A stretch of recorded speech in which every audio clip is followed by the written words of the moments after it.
A big hello and welcome to North Wales, and more specifically Snowdonia. I'm here today to try out my new landscape photography system. Well, I say new, it's actually rather old, but hopefully this is a system I'm going to be using for my landscape photography going forward.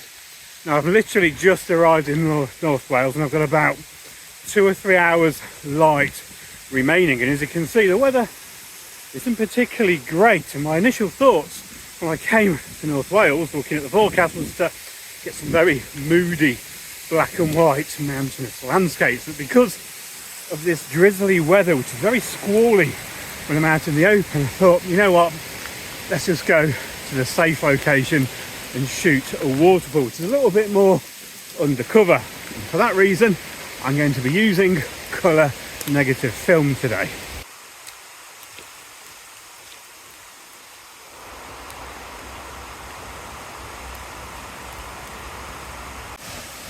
So this is Grey Mere's Tail waterfall, which is just a short drive away from the more popular Swallow Falls, and this is a really accessible waterfall if you know where to park. It's a very easy path to this from the road, and unlike Swallow Falls, you don't have to pay to enter this location. I last visited this waterfall, I think I've only ever been here once, when I photographed it with a Wowie P30 Pro, and I stood around where those rocks are at the bottom of the fall there. During that time, I think it was the height of summer, so there wasn't that much water coming down, but there's certainly gallons of the stuff falling down today. So I've had a little clamber around looking at the various options for a composition from this waterfall, and I'm struggling a little bit here. You might be able to see these sort of leafless trees that are around me here, these little sticks which are encroaching over into the fall. I'm looking for a clean shot here. I don't want these sticks to be clouding any shot of the waterfall. It's causing a bit of a problem. I could get a clearer shot if I headed down to the bottom there, but I haven't got the gear really to do that sort of thing, as it's quite deep down there.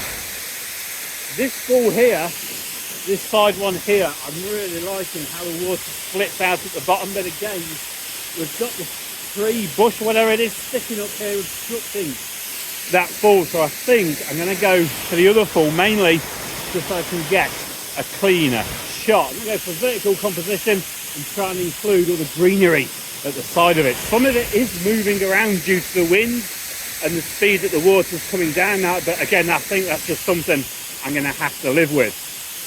Possibly, if this weather holds up a little bit, I might get the long lens out and also try and get a composition of the water flowing right at the top of the fall there. So I've just done a light metering and I'm looking at 1/4 of a second at f11 on this composition. What I've done, I'm set up vertical, but I'm cutting out the other side of that fall and putting this fall on the right hand third and including this side of the rock face here with the fall, the drop pool and the river at the bottom just flowing away there. I'm just going to quickly take this shot and get my camera back in the dry. There we go.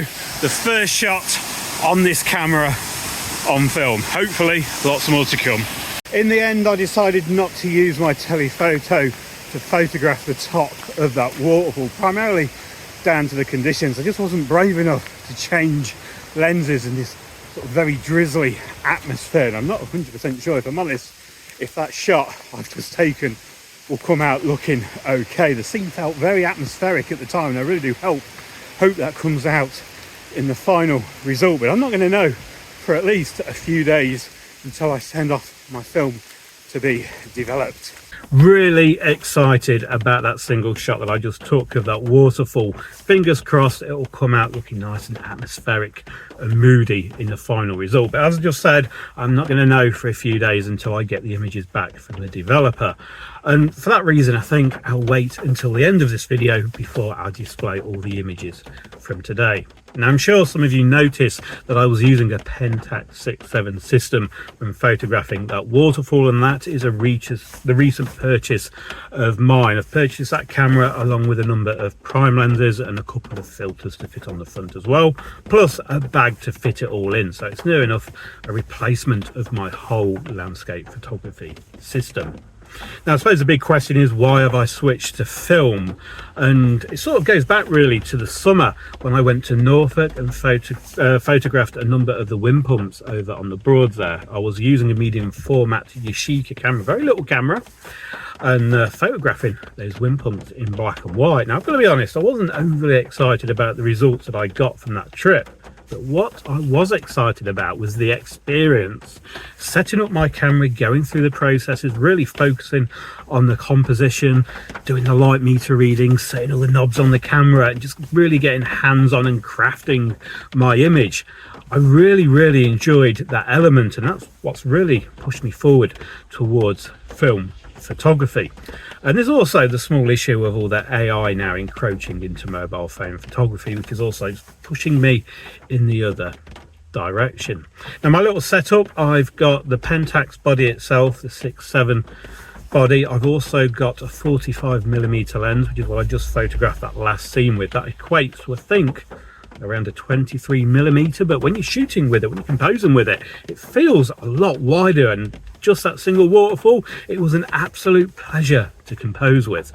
I've also got a 75mm prime, which I think equates to around 35mm at full frame, and finally I've got a big meaty 300mm prime as well, which I was going to use on that waterfall, but I just wasn't brave enough to change lenses in these conditions that we're experiencing at the moment. So what I'm going to do now, I'm going to go for a bit of a tour, see if I can find another waterfall to photograph, and in the meantime, hopefully this weather will ease off a little bit.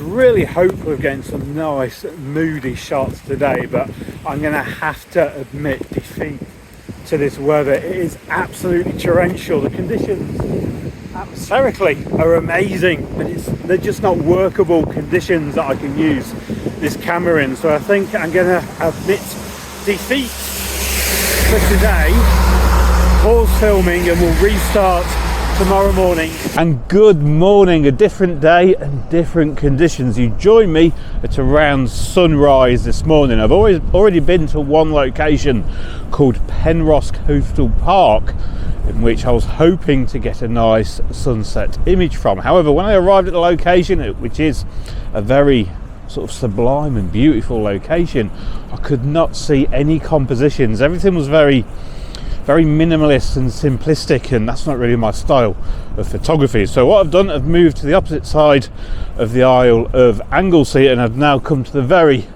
well photographed church in the sea. As you can see, we are at high tide this morning, although I'm not 100% sure if the tide has reached its peak yet, as the sand I'm walking at the moment is very dry. Ideally, because the church in the sea actually is in the sea this morning, I'd take an image from over in that direction looking out to sea to separate the little mini island that the church is on from that land at the back, so you can really see the church out in the sea. But my worry is that this tide has not reached its peak yet, and I might get cut off with the tide coming in. So for safety, I've decided to come to this corner here and try and get a composition from this position. You might be able to see what I'm looking at here. We've got the moon that's just above the church at the moment. We've got some nice pinky hues in the sky as well, so I'm thinking to use my telephoto here and trying to get a bit of compression and get that moon above the church. So I'm all set up now with my 300mm lens prime, and I've got a cable release at this one. Settings wise for this, I'm looking at around f16 and about half a second, as the light is still fairly low at the moment. This is a 300mm set up on the camera, and it is a very big and very heavy lens. In fact, my camera bag down there, which I recently purchased, I did so with the primary consideration of this lens and its positioning in the bag. It currently sits at the bottom of my bag, along the bottom, just to evenly distribute the weight, and I wanted a bag that I could do that with rather than putting it on the edge and making the bag imbalanced. Anyway, enough of my babbling. Let's see if we can get this scene photographed. Well, I've just done 2 bits of camera and totally forgot to switch the mic on, which is a big essential in these current winds. It's really windy at the moment. I'm nipping back to the car, replacing my hat because it kept being blown off. I've nipped back and set up this composition and just photographed it on video, although my mic was not connected at the time. Let me spin you around and show you what I've just photographed. You can see the church out at sea here, and a little moment ago we had some beautiful reflective light on the white walls of the church there. So I've come out and set up my wide angle lens for this one, 45mm, which sounds really weird saying that's a wide angle lens anyway, but we are at f8 and a 30th of a second to really try and capture the power and the motion of the waves coming in here, using the church as a focal point in a fairly wide landscape composition.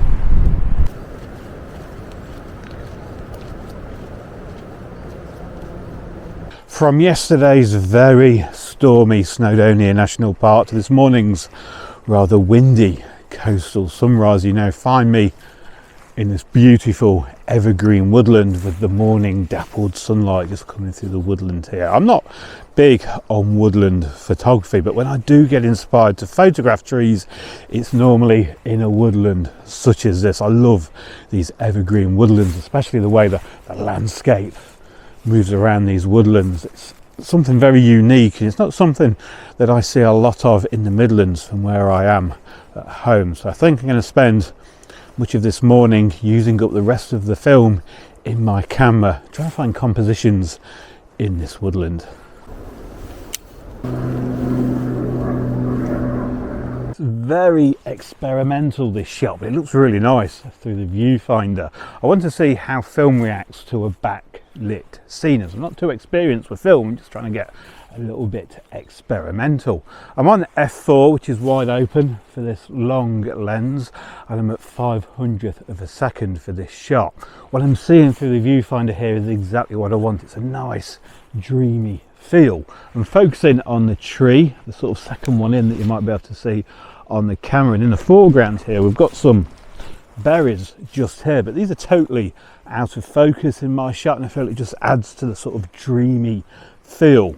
Fingers crossed this comes out how I hope it will be. I'm set at 500th of a second here, so should be a nice little shot this, assuming it works.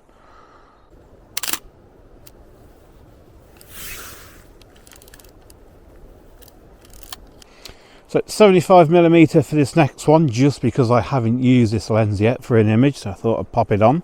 And it's a very similar scene to the last one, apart from the focal length, although I have moved location. You can see I've got the sun blasting through the trees at the back there, so I've positioned my composition just at the edge away from the sun, so I'm not shooting directly into the sun, but I'm catching that beautiful light that's coming in to the woodland. Just in the foreground here, there's this really nice bright area, which I'm hopeful will make for a nice foreground in the image.